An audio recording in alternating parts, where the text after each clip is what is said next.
Hey fight fans, welcome back to the Fight Book. This is the Indian accent guy, and in the last video I told you there are 15 to 20 boxing fights are announced, including some big scale title fights. So in this video I will not waste any time and tell you about all the fights that are announced in the boxing world. First, Premier Boxing Championship announced their card in Las Vegas for October 25th. It will be headlined by Sebastian Fedora, the WBC Super Welterweight champion, and he will be defending his belt for the third time against Keith Thurman. Fedora is coming off his win over Tim Tszyu, while Thurman is a former champion who returned after 3 years layoff with round 3 knockout win over Brock Jarvis. Then the co-headliner of this event is a champ versus champ bout where WBC featherweight champion Stephen Fulton is moving up a weight class to take on WBC super featherweight champion O'Shaki Foster. Foster is coming off his rematch win over Conor, and it is going to be his third defense after winning this belt from Ray Vargas. On the other hand, Fulton, who is WBC featherweight champion, is currently riding a 2-fight win streak after losing to Naoya Inoue. Anyway, the third fight on this card is also a title bout, WBC Interim Middleweight Championship. Number 10 ranked middleweight Shane Mosley will be taking on number 3 ranked super welterweight Jesus Ramos Jr. Shane Mosley is currently riding a 5-fight win streak, while Ramos is 2-0 with 2 knockouts after moving up into the middleweight division. If you don't know, current WBC middleweight champion is Carlos Adames, and the mandatory is Mariam Nursultanov. Anyway, the last fight on the card is a super welterweight bout where 17-0 undefeated Mexican prospect Isaac Lucero will be taking on former champion Tony Harrison, who just came back into the win column after losing to Tim Tszyu. Then the next card is announced from the ring for Canelo Crawford Fight Week.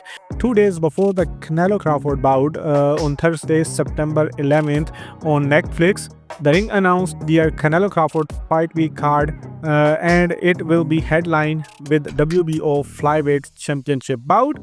Before that, Michael Hunter and Jarrell Miller was supposed to headline this small card, but that fight could not be made, and now Anthony Olascuaga will be defending his WBO flyweight title for the third time against Juan Carlos Camacho, who is riding 14-fight unbeaten streak. The undercard is full of prospects, including Jaleel Hackett, who will be trying to bounce back after a split decision loss. Anyway, the next card is announced from MP Promotions in Manila, Philippines. It will celebrate the 50th anniversary of the Thrilla in Manila on October 29th. WBC strawweight champion Melvin Jerusalem will be defending his belt for the third time against number 2 ranked Siaholwa Kuze, who is currently riding a 6-fight win streak. First, the reports was that the co-headliner of this event would be a WBC super featherweight title eliminator between Philippines number 1 ranked Mark Magsayo versus number 2 ranked Michael Magnesi. But then it was confirmed that this fight will not take place in this event, but it is almost a done deal, and instead it will take place probably in September in the United States. Anyway, the real undercard of this card will see 2 Philippines top-ranked super bantamweights. WBC number 2 ranked former champion Marlon Tapales will be trying to get 4th straight win after losing his belts on Naoya Inoue, and WBO number 1 ranked super bantamweight 26-0 undefeated Philippines Carl James Martin will also be fighting on this card. Then 15-0 middleweight Filipini Valyon Mindoro will also be present on the card, as well as another middleweight Nico Ali Bosch. Then Jake Paul's MVP promotion announced their most valuable prospect 15 championship edition card in Montreal, Canada on Saturday, September 27th on DAZN. It will be headlined by IBF women's strawweight title fight where Montreal's own Kim Clavel, who is riding a 4-fight win streak, will be trying to win the world title from Sol Kudos, who will be making the first defense of this belt. The undercard includes 2 Canadians, IBO bantamweight champion 11-0 Amanda Galley, and 3-0 middleweight prospect 2-time Olympian Tam Thibault, and a non-Canadian 14-0 junior flyweight flyweight Naomi Valley.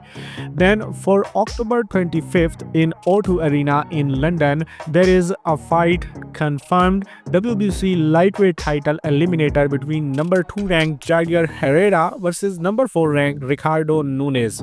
This fight will be a WBC lightweight eliminator to determine the next mandatory challenger for the world title held by Shakur Stevenson. Anyway, as per the reports, this fight is 100% done and now it's just a matter of the official announcement. Moreover, the headliner of this card is possible between WBO interim heavyweight champion Joseph Parker and WBA interim heavyweight champion Fabio Wardley. Joseph Parker was the mandatory for Alexander Usyk, but Usyk wanted some time because as per his manager, he had some minor injuries, so WBO gave him that time, and after that Joseph Parker is choosing this way. But then there is a footage gets viral of Alexander Usyk dancing on stage, which has raised questions about the legitimacy of his injury claim, delaying his title defense against Joseph Parker. After that video, the WBO has now ordered Usyk to provide a detailed and thorough medical update on his injury that has delayed his mandatory defense against Joseph Parker. If Team Usyk fail to convince WBO, then Usyk will have to vacate his WBO title and Parker will become the full WBO heavyweight champion, and still he will probably be defending his belt against Fabio Wardley. So Wardley versus Parker is quite possible in October. Anyway, other than these officially announced fights, there are some other fights that are in works. IBF lightweight champion Raymond Murtala and WBA number 1 contender Floyd Sheffield Jr. are in negotiations for a November bout on Daz per Ring magazine. Andy Cruz is Murtala's mandatory challenger, but Murtala rejected a fight with Cruz in November. Still, IBF is yet to commit on Murtala's rejection to face his mandatory challenge. Moreover, purse bids for Sabriel Matias versus Dalton Smith WBC super welterweight title mandatory contest will take place on Tuesday. Turki Al Sheikh was hoping to stage the bout on November 22nd in Riyadh but couldn't agree terms with Matias' side. Then talks have begun for a rematch between Lee Wood and Josh Corrington to take place in Monte Carlo, Monaco. Wood won their first fight via 7th round TKO. Then with Zerdo Ramirez unavailable for a Jai Opetaia unification fight next and an IBF mandatory bout against Hussein Sin Cara ordered, Turki Al Sheikh now reportedly wants Opetaia to campaign at heavyweight. As per Opetaia's manager, Turki Al Sheikh wants to make Jai Opetaia versus Derek Chisora. Yes, if Opetaia were move up, he would enter the IBF rankings at number 3 with Chisora at number 2. Opetaia's wish, however, is to become undisputed champion at cruiserweight first. And that's all in this video. Now you are again completely up to date with the boxing world as well. Hit the like button if you enjoyed, share your thoughts in the comment section, and then do whatever you want.